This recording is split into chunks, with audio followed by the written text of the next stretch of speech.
எத்தனை பேருக்கு தெரியும்? ராமதேவர் ராமநாதபுரத்திலே ஒரு சிறு கிராமத்திலே ராமலிங்க தேவர் என்கின்ற ஒரு மனிதர் இருந்தார். அவருடைய மனைவி காளியம்மா. அவர்களுக்கு பிறந்த பிள்ளை ராமதேவர். ராமலிங்க தேவர் பிழைப்பதற்காக பினாங்கு செல்லுகிறார்.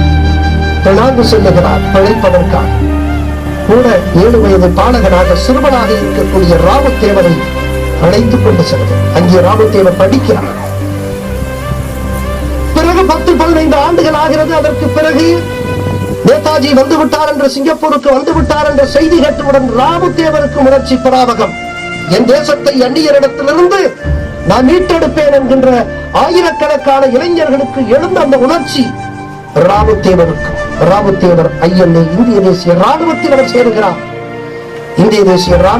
சேருகிறார். சேர்ந்து ஒற்றற்படையில் பயிற்சி வருகிறார். ஒற்றற்படையில் சேர்ந்து இந்தியாவிற்கு ஒற்றராக அவரை அனுப்புகிறார்.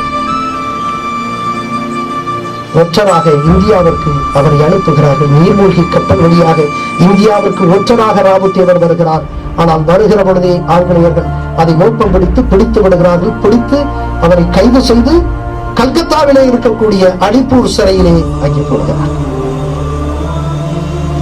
அலிப்பூர் சிறையிலே போடுகிறார்கள். அந்த அலிப்பூர் சிறையிலிருந்து அவர் காளியம்மா என்கின்ற தன்னுடைய தாய்க்கு கடிதம் எழுதுகிறார். அந்த கடிதத்தை பார்த்தால் அவ்வளவு உணர்ச்சியாக இருக்கிறது. அம்மா, நான் இங்கே சிறையிலே இருக்கிறேன். எனக்கு அம்மாவை வந்து விட்டது. அம்மா என்றால் பெரியம்மா என்று சொன்னோம்னா பெரியம்மை. அதையும் தாண்டி நான் இங்கே இருக்கிறேன், கவலைப்படாதீர்கள். எனக்கு இரவெல்லாம் தூக்கம் வரவில்லை. காரணம், உங்களையும் தங்கையும் நினைத்து எனக்கு தூக்கம் வரவில்லை என்று அவர் சொல்லி அந்த கடிதம் எழுதுகிறார். தாய்க்கு எழுதுகிறார். விட்டால் வந்து விடுகிறேன், இல்லை என்றால் என்ன செய்வது என்று குறிப்பிட்ட அந்த கடிதத்தை எழுதுகிறார். தாய் தொடர்ந்து எழுதிக் கொண்டிருக்கிறார். 1948 வரை ராமதேவருக்கு கல்கத்தா அலிப்பூர் சிறையிலே இருக்கக்கூடிய ராமதேவருக்கு கடிதம் எழுதிக் கொண்டே இருக்கிறார். ஆனால் ஒரு நேரத்தில் ராமதேவரிடத்திலிருந்து எந்த பதிலும் வரவில்லை.